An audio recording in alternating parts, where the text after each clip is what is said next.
Hey everyone, welcome to another quarantine edition and special spooktacular edition of the Adam and Chris Show. I'm St. Adam, I'm Chris Malice. and today we're here to talk about the best horror movie themes. Oh Chris, yeah. as you know, a movie can be great, but you get the right music to go along with it, and it just heightens it. Oh And yeah.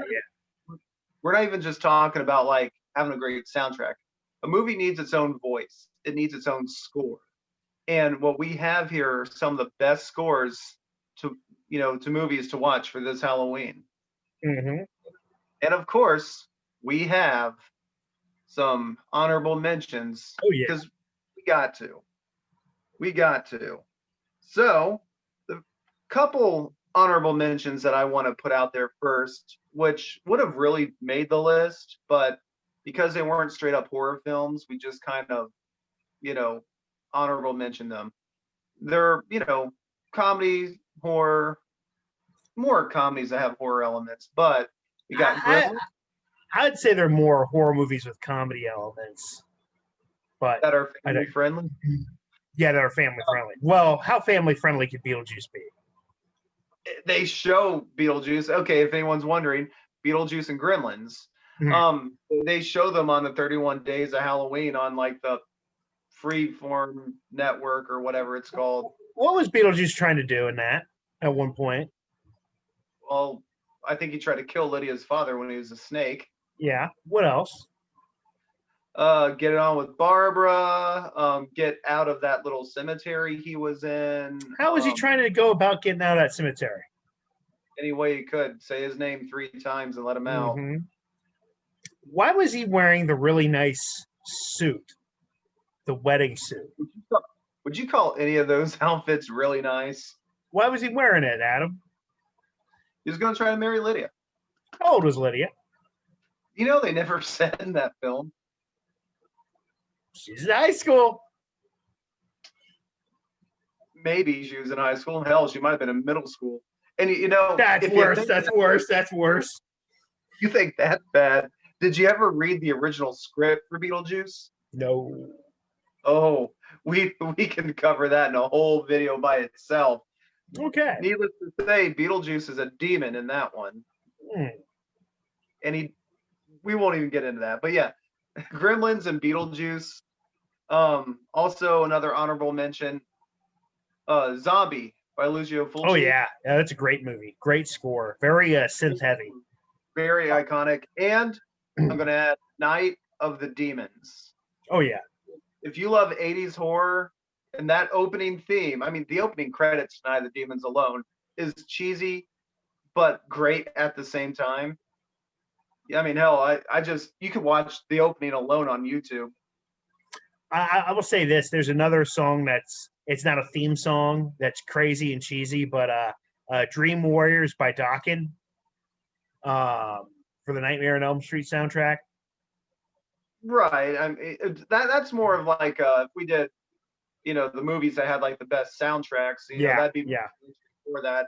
I guess since we threw Beetlejuice and Gremlins on here, another honorable mention we could have is the Addams Family theme.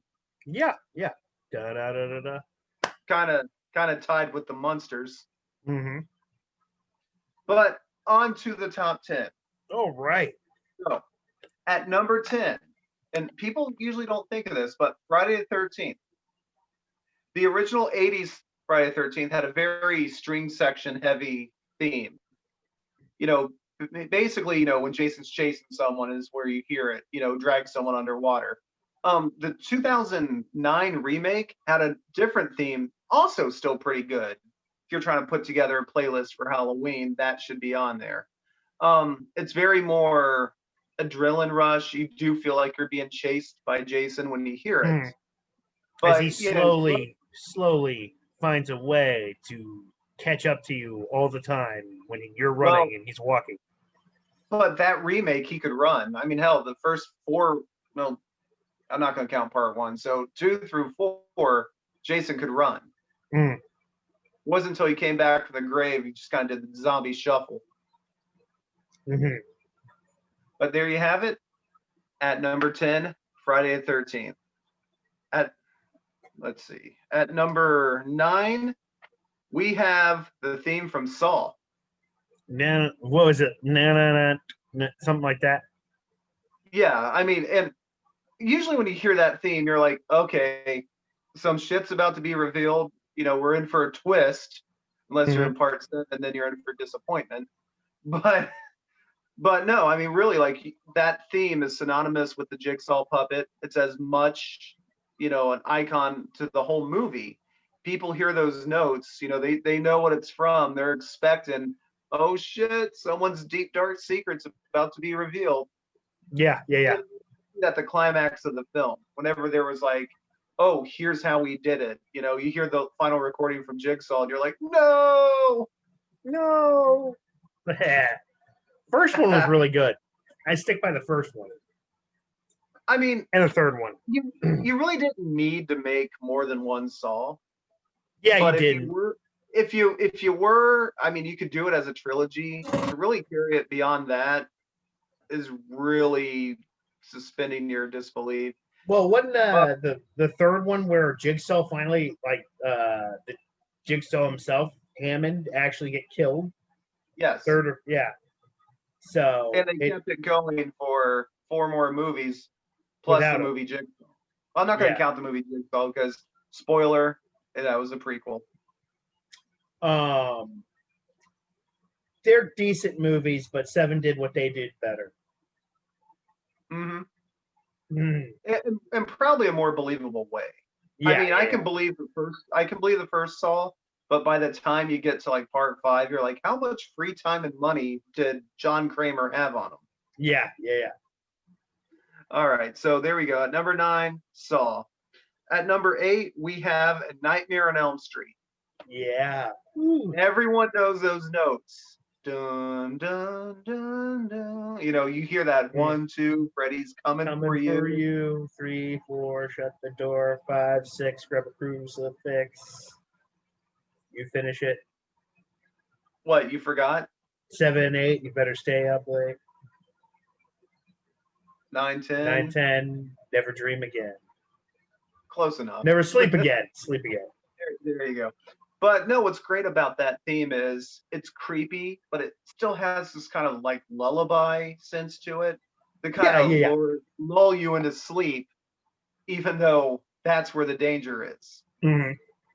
It's a nice little creepy thing. They kept it very simple. You'll find most themes on this list were kept very simple, and they're very effective in that aspect. Yeah. So yeah, what can I say about the Nightmare on Elm Street theme that hasn't been said? I mean, that thing's been sampled. It's as synonymous with the films as Freddy's sweater and glove. Yeah, I'd say so. And Wes Craven's New Nightmare, little film recommendation.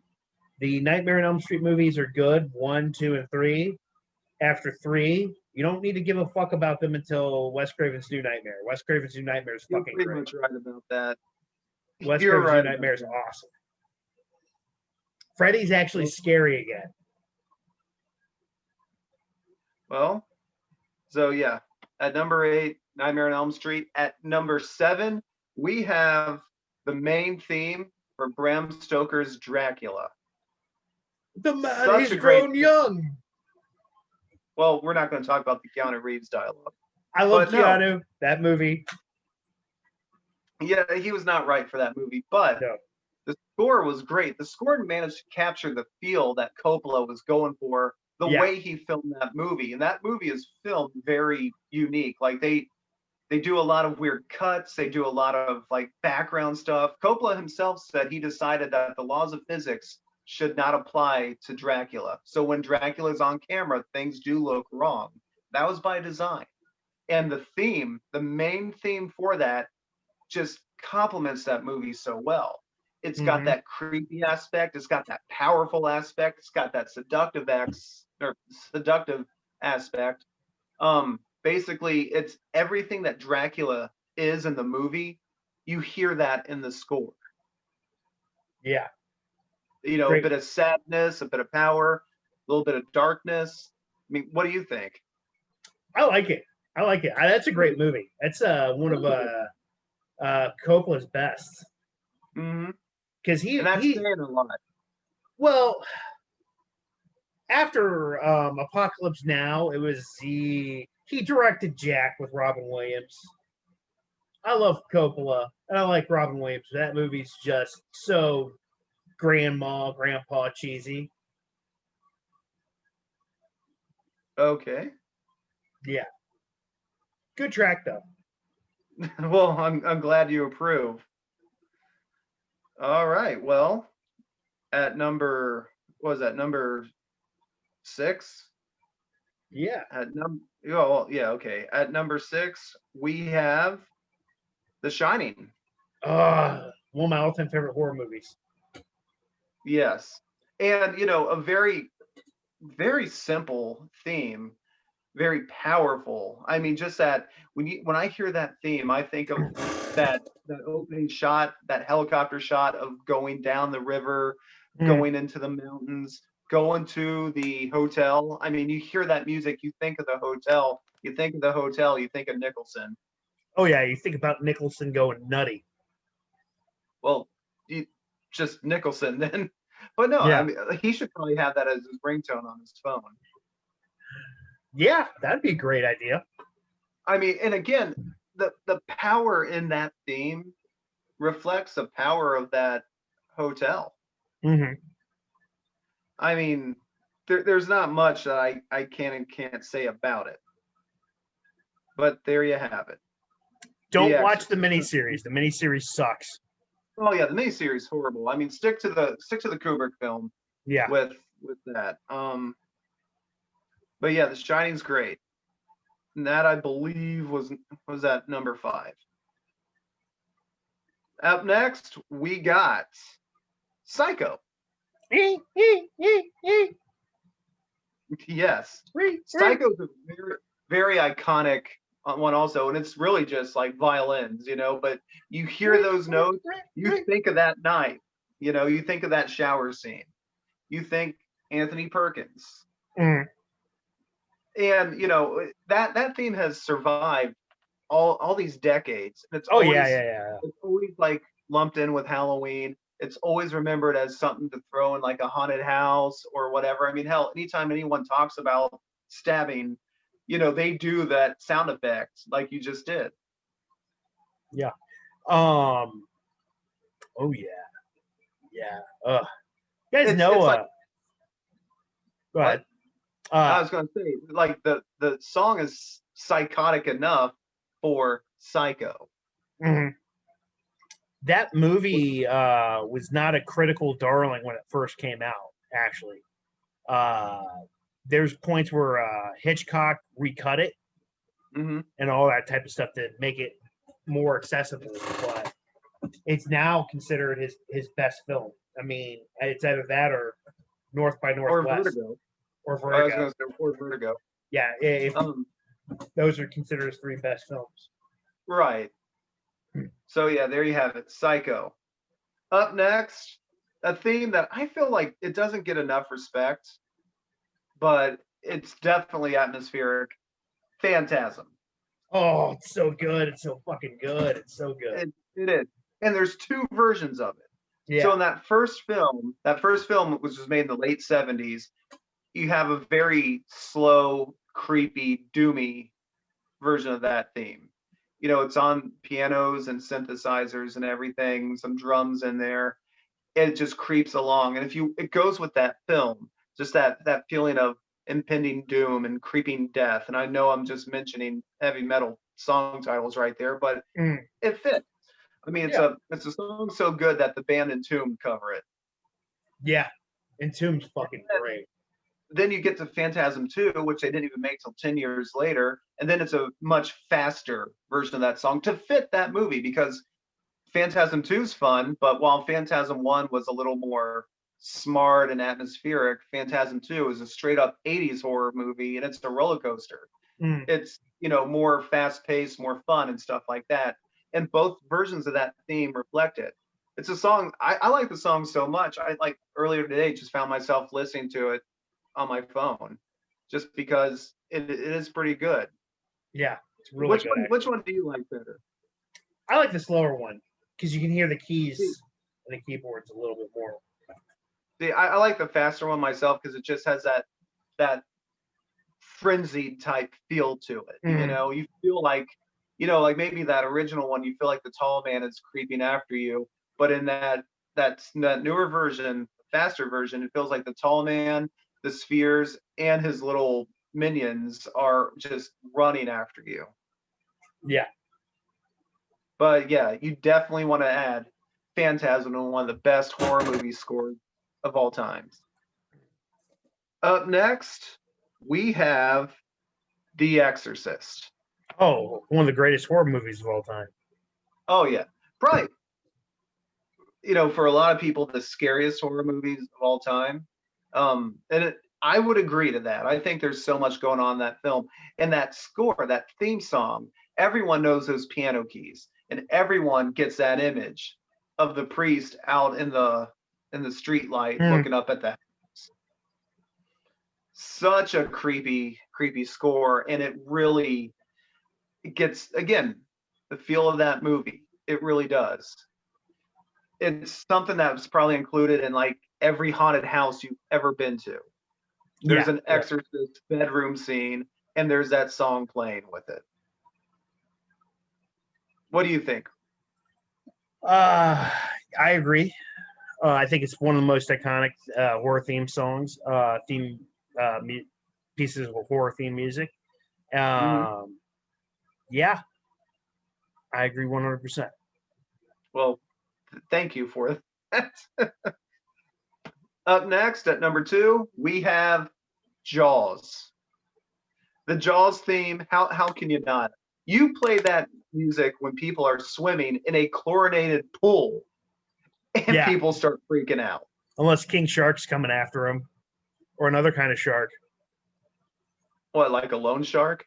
Oh, no. Well, yeah. If the loan shark's coming after you, you're not getting your head above water. Just saying. Well, really, if someone's in deep with a loan shark, that should be the ringtone that they have when they call. But no, I mean that's Spielberg, when he made Jaws and he was talking to John Williams about the theme, Spielberg said he had this thing in mind, lots of strings and almost like an alien type feel to it. And when John Williams came in and sat down the piano and started playing it, Spielberg's like, so simple, and it just sounded like this isn't going to be scary. But as you sped it up, he's like, yeah, I could see this. And that music played a big part in the film because the mechanical shark didn't work the way it's supposed to. That music had to be the shark, when you couldn't have the shark on camera. It added so much to that film and gave it that feel. And again, had to be the star when the star wouldn't work. Yeah, the star wouldn't work. Yeah, the shark's a little temperamental. I still say Quint was the star of that movie. Well, I mean, he was a good performance, but I mean, Rob Schreider is definitely the star of that film. Mm-hmm. So much so they brought him and a new mechanical shark back for the second one. But we could do a whole video about the history of Jaws. There's enough there. But yeah, I mean, the Jaws theme at number 2, it has to be because people freak out. You could play it, if your wife, my wife, is in the bathtub listening to music and you just like flip it over to that Jaws music, it's going to make her uneasy in a bathtub. Mm-hmm. So, and at number 1, the best horror movie theme of all time, Halloween. Oh God, yeah, it's the most iconic one, hands down. It's an iconic one. People could claim that it's played out, but you can't. You hear those notes, you think Michael Myers stalking the street. Yep. It's been, again, every haunted house, every Halloween party, at least that I've been to, any costume contest, anything, like any Halloween dedication video you find on YouTube, most likely that song's going to be playing on it. It's just that iconic. When John Carpenter did the score, and that's the thing I like about John Carpenter as a director, he also scores his own movies. Except Ghost of Mars, he brought in Anthrax for that, which still works. But when he did that Halloween theme, that bum bum bum bum bum bum bum bum bum bum bum bum bum bum bum bum bum bum, it was actually bongo timing. He just took the hand movements and the notes you do when you're like learning the bongos, and you put them on the computer. No, I'm sorry, not the computer, the piano, and just worked it out. It became a great theme. So much so, I remember the first time I watched Halloween, the opening credits, where it's just a jack-o'-lantern and that theme. And I'm watching it with the lights out, younger kid and everything. I'm just like, oh man, this is creeping me out already. I haven't even got to anything in the movie yet. That's a good movie. do you have any thoughts on that? Oh, I think it's a good movie. Oh yeah. I think it's a good theme. Oh yeah. I think it's the most iconic horror theme ever. I mean, you hear it, you know it when you hear it. So much so that they spoofed it in My Name is Earl. Mm-hmm. When Earl broke into that house, he was hiding under the bed, and that kid was afraid of the boogeyman. He's like, there's no such thing as the boogeyman. The boogeyman doesn't exist. And it's playing the Halloween theme song as the kid looks under the bed, sees Earl, and is like, there is a boogeyman. But yeah, the Halloween theme has to be the all-time best horror movie theme, for my money at least. Yeah, I agree. All right. Well, I mean, leave it to the audience. If there's any theme that we left out, please let us know in the comment section below. Chris, which theme are you going to be playing on Halloween this year? It's not a theme, but it's a song. Probably Motorhead's cover of Hellraiser. That's on the third Hellraiser movie soundtrack. Out of these songs, Chris, which one's out of these songs? Probably the Saw one. There you go. All right. Well, if you like this video, if you kind of dig the madness that we're putting out, be sure to hit that like button. Maybe subscribe to the channel and check us out more. Follow us on social media. And from the Adam and Chris Show, I'm St. Adam. I'm Chris Malice. We have more Halloween videos coming at you this way. Ooh, spooky. See you later. Spooky. Like that booty.